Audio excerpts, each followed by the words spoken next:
Welcome to AETCM, the emergency medicine channel. Today we are going to discuss about a gynecological emergency case. A 40-year-old female was presented to ER with complaints of right lower abdomen pain since last 3 days.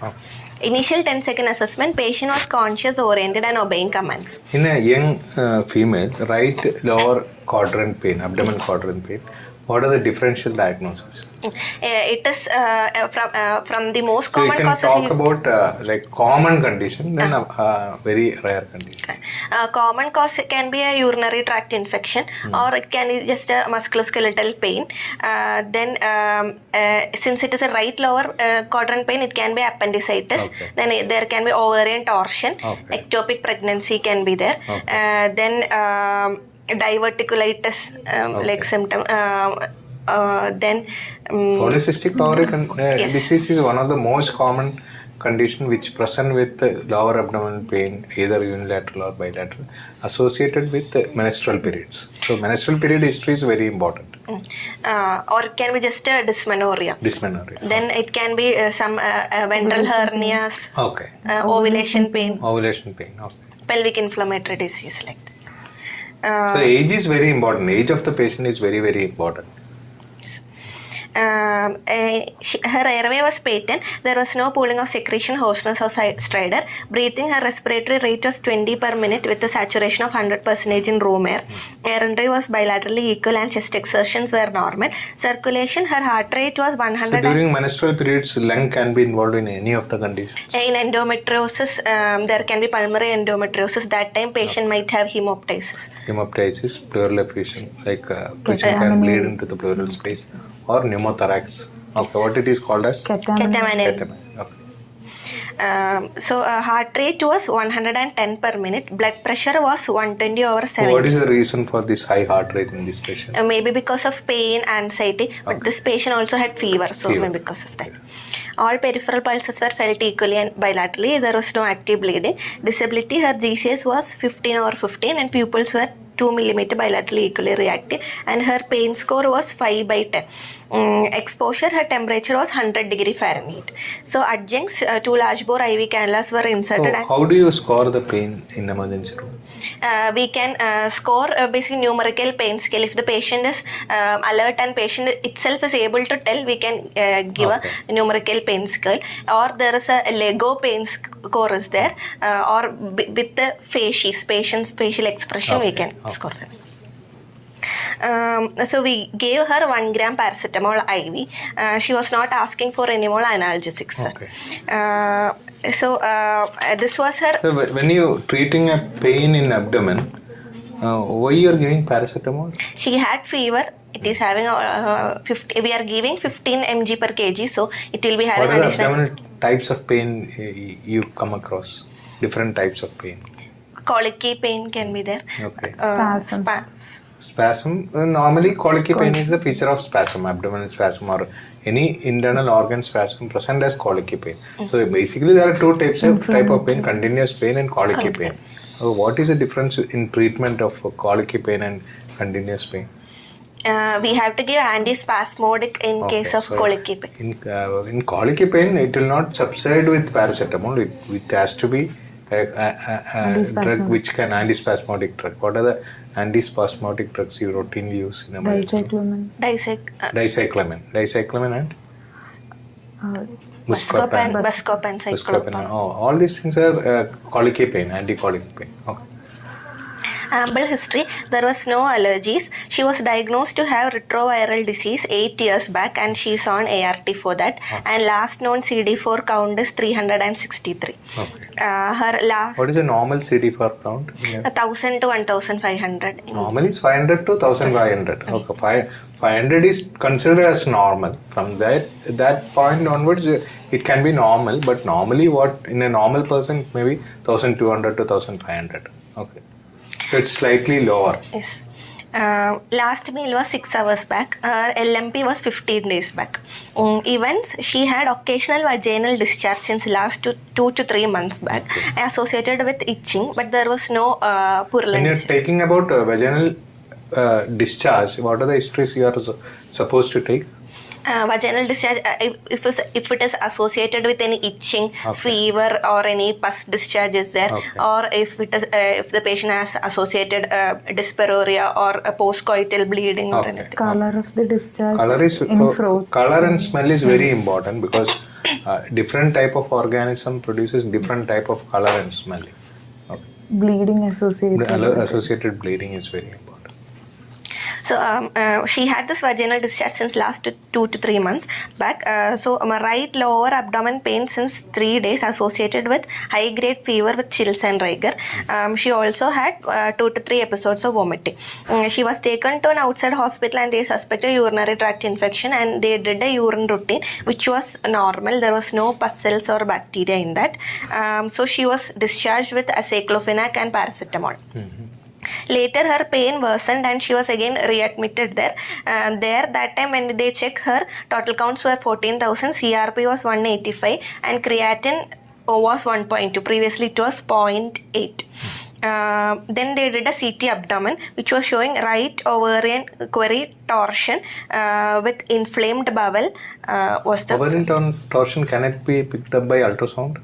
Yes, sir. Vascular. Doppler is very important. Ultrasound, told ultrasound USG, but Doppler is very important to pick up the torsion. So suspecting a torsion, they have referred her here. Okay. On examination, her inspection of her abdomen inspection was normal. Hernial orifices and external genitalia was normal. Then we palpated the abdomen. It was soft. There was no guarding or rigidity. But in the right iliac fossa, on deep palpation, there was tenderness. Okay. When for MBBS students, can you explain how to palpate the abdomen? When we are palpating, they will be giving a history of a pain over a particular site. So we should not palpate that area first. We should palpate that area the last. Okay, that is very, very important because if you palpate that area first and if they are very uncomfortable with that palpation, they will not allow you to examine the other part. So since they were giving a history of torsion, we have asked the help of our OBG residents also, and we did a per speculum examination which was showing whitish discharge coming out of the cervix, and per vaginal examination she was having right fornicial fullness and tenderness was there. Here we had a differential diagnosis of torsion, or it can be a pelvic inflammatory disease, or it can be an ectopic pregnancy. Or so what is against a torsion here, clinically? She's having fever, vaginal discharge. Fever is one of the thing you may not see in acute torsions, but after 2-3 days, torsion can become infected. Then you can have. Otherwise, fever is not a point in favor of torsion. So we proceeded with an ultrasound, sir. It was showing enlarged uterus with fibroids, and right ovary was enlarged with multiple cysts, and left ovary was also enlarged, but there was normal vascularity and there was no evidence of torsion. So by that time we sent our labs. It was showing a total count of 27,000, CRP of 175 and procalcitonin of 75. Our liver function tests were normal and urine routine here also was normal. Okay. So she was having an infection, most probably a pelvic inflammatory disease associated with sepsis. Sepsis with a PAD. What is a procalcitonin? 75. Okay, that is very high. That again indicates a bacterial infection, predominantly gram-negative infection. We have taken 2 blood cultures for her. Then we started her on antibiotics. We started her on 3rd generation cephalosporin with doxycycline and metronidazole was started. Okay. What is the coverage of since you started 3 drugs, I am asking? What is the coverage of 3rd generation cephalosporin? Gram-negative coverage is there and gram-positive is predominantly gram-negative, some gram-positive, but inside abdomen it is predominantly gram-negative. Doxycycline? Atypical coverage. Atypical coverage, and it can be used in chlamydia. All these PID producing bacteria, it can be covered. Metronidazole? Anaerobic coverage. Anaerobic coverage below the abdomen. Okay. So usually pelvic inflammatory disease, most common organism is Neisseria gonorrhea, chlamydia, HSV, these viruses. Then there can be other anaerobic infections along with that, or some aerobic infection that can cause UTI like E. coli, staph galactiae can be there, and there can be fungal infections like Trichomonas vaginalis. These infections can also be there. So doxycycline and azithromycin should be there in whatever regime you are starting in empirical treatment. Once you get the reports, you can change it. Either doxycycline or azithromycin has to be there. And since this patient is immunocompromised, there can be high risk of fungal infections like candida infection can be there, or tuberculosis of the female genital tract can be there. So this was the diagnosis. If you want to start coverage for candidal infection, what you will give? Fluconazole. Fluconazole. What will be the dose of fluconazole in an HIV patient? Not a routine patient, it is 100 milligram or 150 milligram daily, or 200 milligram. In HIV patient, 400 stat to double the dose. 400 milligram daily. Other one 400 stat and 200 milligram once daily can continue. Here higher dose is required. 400 milligram once daily should be continued. Okay. For her, one MRI abdomen was also taken. It was showing large uterus with dilated and tortuous fallopian tube with hydrosalpinx, suggestive of pelvic inflammatory disease. So usually pelvic inflammatory disease is actually an infection of the upper female genital tract that involves the cervix, the uterus, the fallopian tubes and the ovaries. So usually the most common risk factors are it can either be because of a procedure or a IUD inserted recently, or because of poor cervical mucus barrier, or any sexually transmitted disease that is most progressing. Important risk factor is the spouse. Okay. Yes. So he has to be examined and he has to be investigated. That is the most important problem for PID. Other things are contributed like diabetes, immunocompromisation, HIV, previous procedures, previous surgery. All are contributory to the main factor. Even the retrograde menstruation also can cause this condition, and a poor economic status, then any history of any sexual abuse or any septic abortion, these things also can contribute to this.